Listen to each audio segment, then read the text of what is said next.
Front Marhaenis Indonesia cari Bobi Nasution, suarakan politik dinasti hingga Blok Medan. Bukan Anies, PDIP pilih Pramono Anung dan Rano Karno. Pengamat, pilihan yang tepat. Kaisang Pangarep dicari KPK, banyak dugaan kasus dilakukan anak Jokowi. FBI ungkap hasil investigasi penembakan Donald Trump. Matthew Crooks bukan orang biasa. Hai sahabat Politika, minggu ini ada sejumlah informasi yang menarik untuk diperbincangkan kembali. Pastinya, isu-isu politik daerah, nasional, dan internasional. Semua kita rangkum dalam program Politika sepekan. Bersama saya Putri Anju, inilah informasi selengkapnya.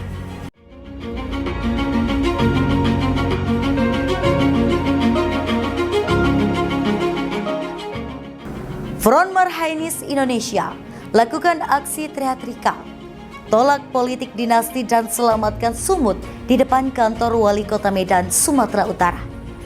Masa aksi menyebut Wali Kota Medan, Bobi Nasution, bagian dari politik dinasti Jokowi. Front Marhaenis Indonesia (FMI) menggelar aksi teatrikal yang menampilkan penderitaan rakyat akibat politik dinasti di depan kantor Wali Kota Medan, Sumatera Utara, Senin 26 Agustus 2024. Di antara mereka ada yang membawa spanduk bertuliskan "Tolak Bobi Nasution, tolak politik dinasti dan selamatkan Sumut". Seorang pengunjuk rasa berperan menjadi Presiden Jokowi. Dia menyeret 4 orang yang kondisinya berdarah-darah dan berteriak minta tolong. Ada juga yang membawa poster foto Bobi Nasution bersalaman dengan mantan Gubernur Maluku Utara, Abdul Ghani Kasuba AGK. Ketua Presidium FMI Sumut Badia Sitorus mengatakan, mereka ingin menunjukkan bagaimana selama ini masyarakat menderita dipimpin Jokowi. Mereka pun menyebut Wali Kota Medan Bobi Nasution bagian dari politik dinasti Jokowi.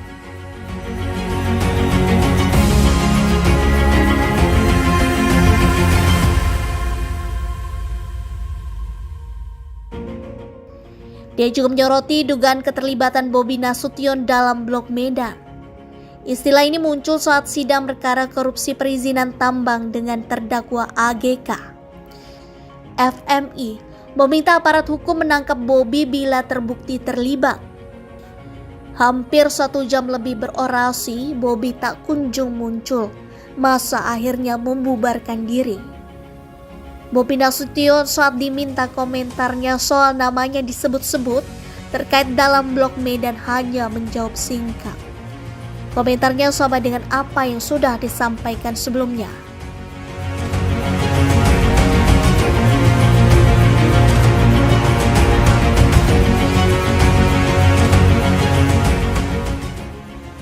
Komentar pertama disampaikan Bobi di Jalan Asia Medan pada 3 Agustus 2024.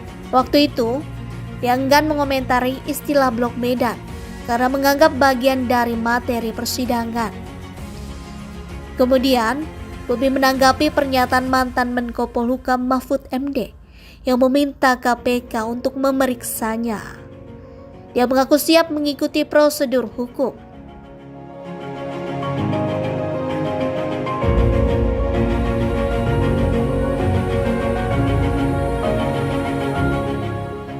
Sehat-sehat kita, banyak uang nggak sehat, nggak ada gunanya. Tuntutannya tangkap si Bobi, ada jelas dalam dugaan terpidana mantan provinsi gubernur Maluku Utara, nama dia disebut, bertanggung jawab dia. Itu salah satu tuntutan kita. Yang kedua, jangan paksakan dirinya kalau tidak mampu. Barangkali itu. Jadi apa dia? Nah, hari ini gerak materialnya kita lihat, dia mau jadi gubernur. Itu mau jadi gubernur dia. Ya, selesaikan aja dulu Medan dulu dengan ini. Gak usah cawe-cawe kayak mertuanya. Gak pas lagi, rakyat gak bodoh lagi. Itu dia. Bang, kita menampilkan foto Bobi Nasution salaman dengan AGK, itu maksudnya gimana? Ya, memang benar. Bahwasanya dia pun sudah ketemu dengan AGK. Jadi gak mungkin juga AGK itu bodoh. Dia ingin menjadi raja di atas segala raja di bangsa ini. Dan waktu tidak asing minum. Jokowi tidak peduli. Rakyat lapar, rakyat haus, rakyat ingin kebebasan. Tapi Jokowi memulangkan kita kembali ke penjajahan. Pilihan negara adalah manifestasi keinginan rakyat. Untuk memimpin partai ini, kita menolak keras tindakan Jokowi. Tanggap Bobi. Dinasti adili Bobi Nasution, tolak keluarga Jawa di Sumut. Dia ingin menjadi raja di atas segala raja di bangsa ini. Dan waktu tidak asing minum, Jokowi tidak peduli. Rakyat lapar, rakyat haus, rakyat ingin kebebasan. Tapi Jokowi memulangkan kita kembali ke penjara.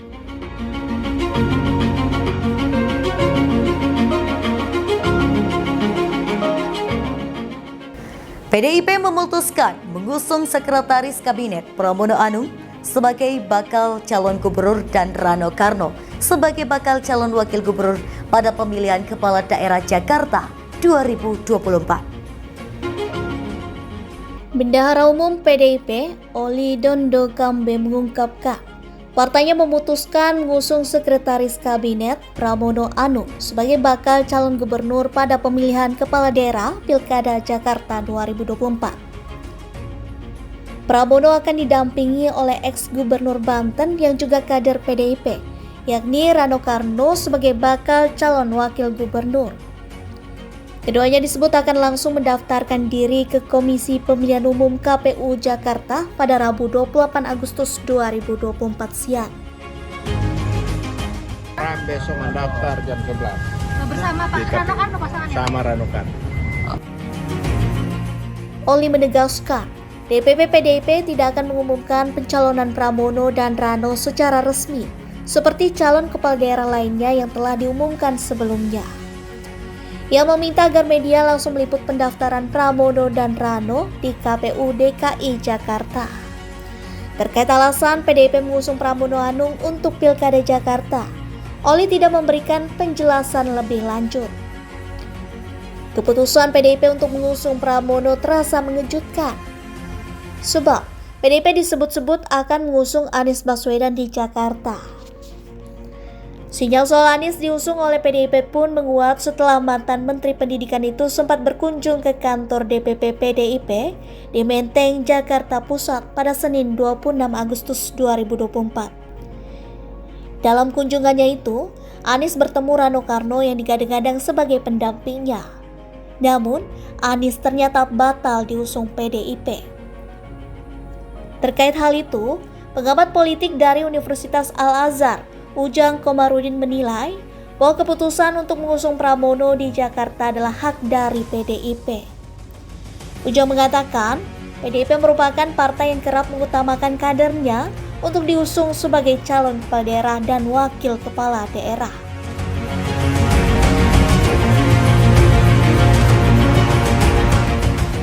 Artinya yang paling penting prinsipil ya di PDIP itu Ibu Megawati mengutamakan, memprioritaskan kadernya sendiri. Oleh karena itu tidak aneh, tidak heran misalkan kalau Anies agak tergeser lalu muncullah nama Pramono Anung. Menurut Ujang, keputusan PDIP tak mengusung Anies bukanlah sebuah masalah. Ia merasa hal itu merupakan langkah yang tepat bagi PDIP. Walaupun kita tahu bahwa belum uji elektabilitas ya Pak Pram karena baru muncul ya di Jakarta. Oleh karena itu saya meyakini faktor utama adalah mengutamakan kader itu karena sudah berdarah-darah, sudah mati-matian berjuang di partai. Ujang menilai langkah PDIP mengusung Pramono dan Rano merupakan sebuah pertaruhan meski upaya untuk memajukan kader sendiri merupakan hal yang positif. Pasalnya, Pramono merupakan sosok yang tak masuk perhitungan sebagai calon pemimpin di Jakarta dalam sejumlah lembaga survei. Di sisi lain, Ujang merasa PDIP tengah mendorong Pramono Anung yang belum punya elektabilitas untuk diuji coba bertarung pada pilkada. Hal itu dilakukan untuk melihat sejauh mana kekuatan dari kader internal PDI Perjuangan pada pilkada.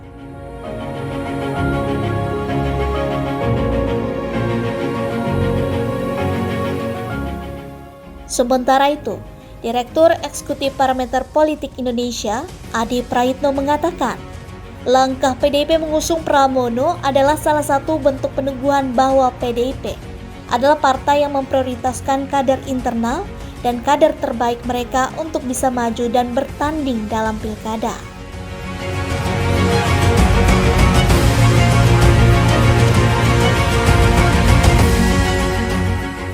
Menurut Adi, kontestasi pilkada bagi PDIP merupakan ajang penokohan dan ajang memuliakan kader-kader partai yang dinilai sangat layak dan pantas untuk bertanding. Adi menganggap, tak jadinya PDIP mengusung Anies bisa terjadi karena faktor luka politik pada Pilkada DKI Jakarta 2017 lalu. Seperti diketahui, Anies pernah berhadapan dengan kader PDIP yakni Basuki Cahayapurnama alias Ahok pada Pilkada DKI Jakarta 2017. Saat itu, Anies berhasil menang dari Ahok pada putaran kedua. Meski Anies sempat menjalin komunikasi politik dengan sejumlah pimpinan DPD PDIP pada Sabtu 24 Agustus 2024 lalu, Adi merasa hal itu tak cukup. Menurut Adi, pertemuan Anies dengan sejumlah pimpinan DPD PDIP tidak bisa disederhanakan sebagai bentuk koalisi politik.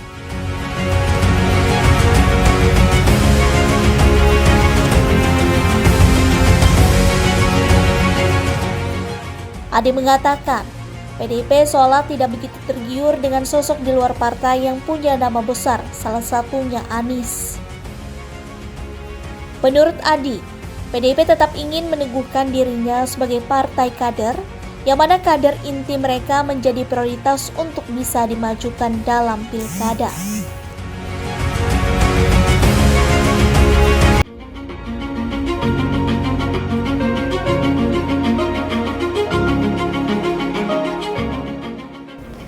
Lantaran menggunakan jet pribadi, Kaisang Pangarep dan istrinya Erina Gudono jadi sorotan. Direktorat Jenderal Bea dan Cukai Kementerian Keuangan lakukan penyelidikan status penerbangan. Direktorat Jenderal Bea dan Cukai Kementerian Keuangan sedang menyelidiki status penerbangan yang digunakan oleh Ketua Umum Partai Solidaritas Indonesia atau PSI, Kaisang Pangarep dan istrinya Erina Gudono. Dalam sebuah video yang beredar di media sosial, terlihat mereka turun dari jet pribadi dan memasukkan barang belanjaan langsung ke mobil tanpa melewati pemeriksaan bea cukai. Direktorat Jenderal Bea Cukai menyatakan masih melakukan verifikasi terkait dugaan bahwa barang belanjaan Kaisang Pangarep dan Erina Gudono tidak diperiksa oleh Bea Cukai. Dugaan ini muncul setelah sebuah video di media sosial memperlihatkan Kaisang dan Erina turun dari pesawat jet pribadi dan membawa barang-barang mereka langsung ke mobil tanpa melewati pemeriksaan petugas bandara. Wakil Ketua Komisi Pemberantasan Korupsi atau KPK Alexander Marwata menyatakan bahwa pimpinan KPK telah menginstruksikan jajarannya untuk meminta klarifikasi dari Ketua Umum Partai Solidaritas Indonesia atau PSI Kaisang Pangarep. Klarifikasi ini berkaitan dengan penggunaan jet pribadi Gulfstream G650ER oleh Kaisang dan istrinya Erina Gudono saat melibur ke Amerika Serikat. Langkah ini diambil oleh KPK setelah masyarakat memperlihatkan gaya hidup putra bungsu Presiden Joko Widodo yang melakukan perjalanan ke Amerika Serikat dengan menggunakan jet pribadi yang diduga milik perusahaan game online Garena. Ya, tolong dong itu informasi-informasi dari media ya itu diklarifikasi kan gitu kan. Jadi nggak usah sungkan, nggak usah ragu ya bahwa kita melaksanakan tugas. Ya. Kalau itu menjadi perhatian publik, ya, menjadi keprihatinan publik juga, ya kita juga harus peka juga, kita harus proaktif. Klarifikasi, toh nggak masalah juga ketika yang bersangkutan kemudian bisa menjelaskan. Tetapi jangan sampai pertanyaan masyarakat itu menggantung, gitu kan.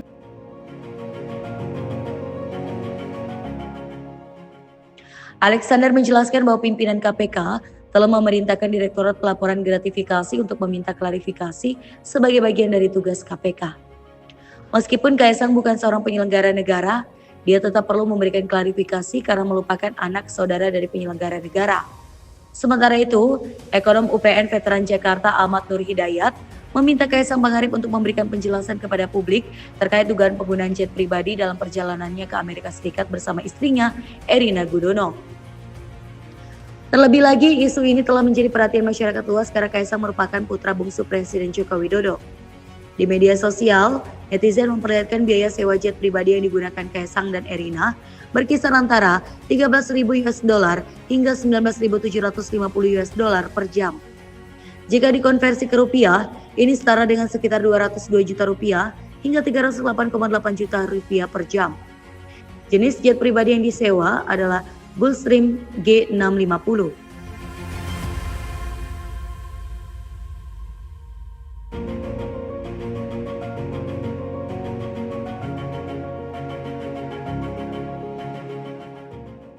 Presiden yang hidup mewah dengan menggunakan pesawat jet privat dari Jakarta ke Amerika dengan harga yang kalau sewakan harganya miliaran rupiah ya, bahkan hampir kurang lebih 10 miliar. Tentu saja gaya hidup mewah putra Presiden ini mengundang banyak pertanyaan PK agar laporan kami yang 2,5 tahun lalu lebih itu diungkap. Di sisi lain, pemerhati penerbangan Alvin Lee menanggapi video yang memperlihatkan Kaisang Pangarep dan Erina Gudono dijemput langsung di apron bandara setelah turun dari jet pribadi Gulfstream dengan kode N588SE. Menurut Alvin, tidak sembarang orang dapat masuk ke area parkir pesawat. Ia menjelaskan bahwa hanya mobil yang dioperasikan di area tersebut atau yang memiliki izin khusus yang diperbolehkan masuk ke apron. Selain itu, pengemudi mobil tersebut harus memiliki pengetahuan khusus mengenai peraturan lalu lintas di apron dan menggunakan handytail key untuk memonitor instruksi-instruksi terkait lalu lintas pesawat maupun kendaraan lainnya.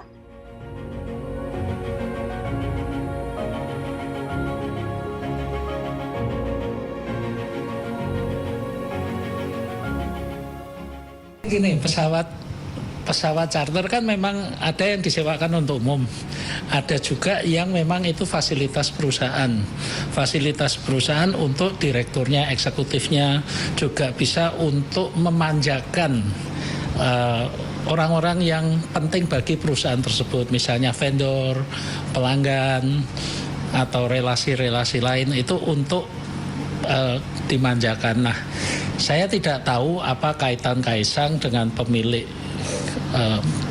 pesawat ini, tapi kalau itu diberikan sebagai pelayanan untuk memanjakan Kaisang, tentunya perusahaan ini juga punya kepentingan terhadap Kaisang gitu.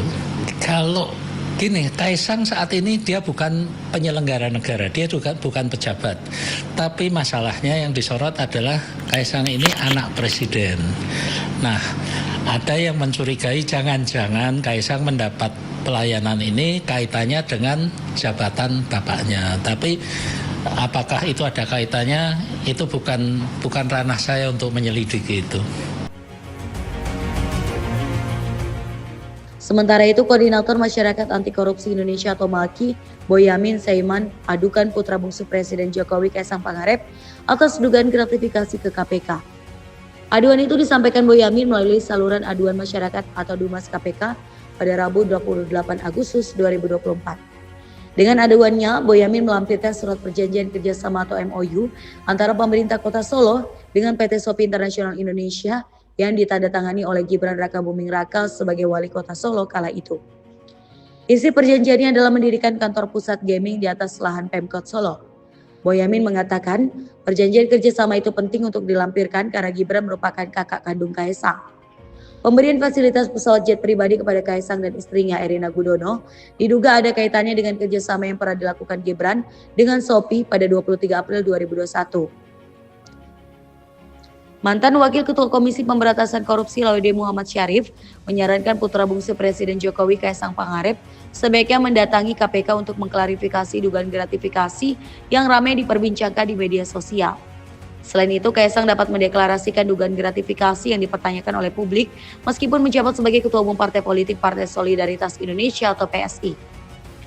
Menurut Syarif, Ketua Partai termasuk dalam jabatan publik. IM57 Plus Institute meminta KPK untuk membuktikan bahwa lembaga pemberantasan korupsi itu tidak tebang pilih dan menerapkan prinsip equality before the law.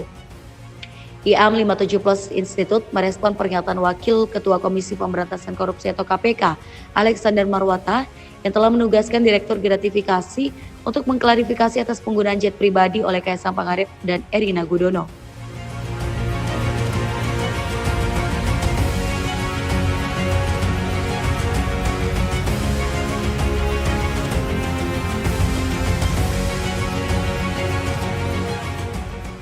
Menurut Praswat, KPK harus membuktikan bahwa meskipun saat ini berada di bawah kekuasaan eksekutif karena Undang-Undang Nomor 19 Tahun 2019, namun dalam pelaksanaannya tetap independen.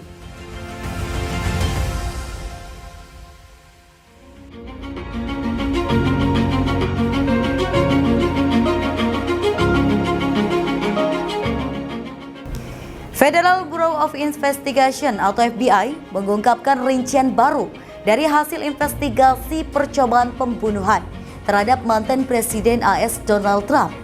Ternyata, Trump bukan satu-satunya target potensial. Namun pihaknya belum mengidentifikasi motif dan belum bisa mengungkap adanya rekan konspirator atau kaki tangan Crooks yang memiliki pengetahuan sebelumnya tentang serangan itu. Calon Presiden Amerika Serikat Donald Trump mengalami insiden percobaan pembunuhan saat berkampanye di Pennsylvania pada 13 Juli lalu. Meski pelaku sudah ditembak mati, hingga saat ini 29 Agustus, para penyelidik masih belum menemukan motifnya.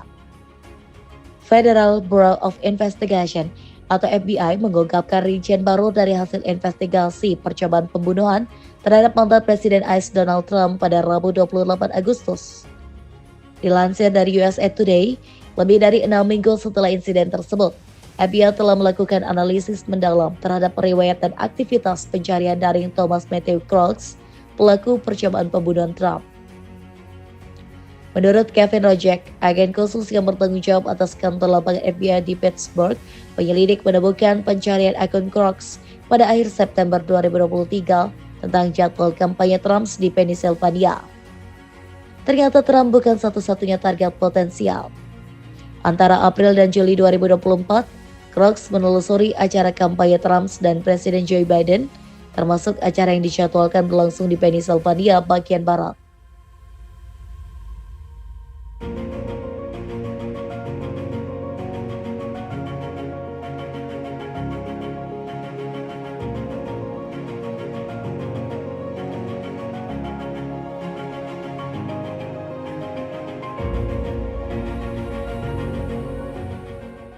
Rojek mengatakan sejak September 2019 dan berlanjut hingga musim panas 2024, Crooks telah melakukan beberapa penelusuran tentang alat peledak, termasuk cara membuat bom dari pupuk dan cara kerja detonator jarak jauh. Crooks juga pernah mencari amonium nitrat, nitrometon, dan bahan-bahan lain yang sesuai dengan pembuatan alat peledak. Terbukti penegak hukum menemukan 2 alat peledak di mobil Crooks. FBI telah berupaya mencari tahu siapakah Thomas Matthew Crooks, pria berusia 20 tahun yang mencoba membunuh calon presiden AS dari Partai Republik, Donald Trump, saat kampanye di Butler, Pennsylvania pada tanggal 13 Juli. Beruntung tembakan melesat dan hanya mengenai telinga Trump. Namun dari insiden itu, Crooks menewaskan peserta kampanye dan ayah 2 anak, Corey Comparator, serta melukai 2 orang lainnya hingga kritis. Robert Wells, Asisten Direktur Eksekutif Cabang Keamanan Nasional FBI, mengatakan pihaknya tidak hanya belum mengidentifikasi motif, tetapi juga belum mengungkap adanya rekan konspirator atau kaki tangan Crooks yang memiliki pengetahuan sebelumnya tentang serangan itu.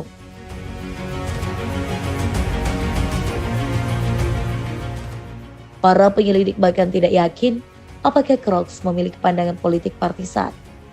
Sebagaimana diketahui, hanya 9 hari sebelum serangan, Crooks mencari informasi tentang acara kampanye Trump di Butler, Pennsylvania.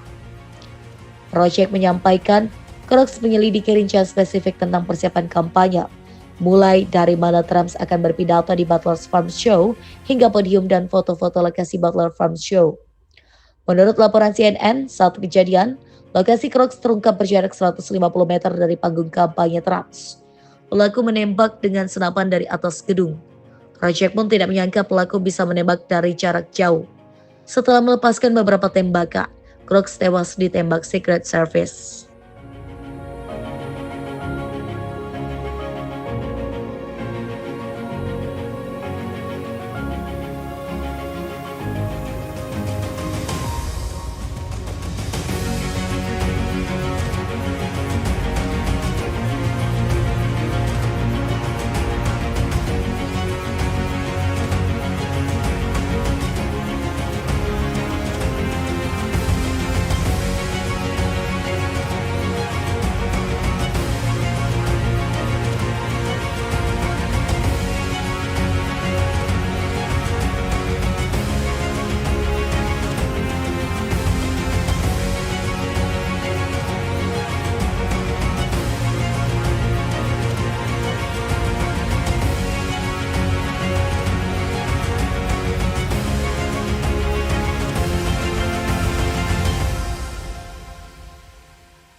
Itu tadi 4 berita politik menarik minggu ini.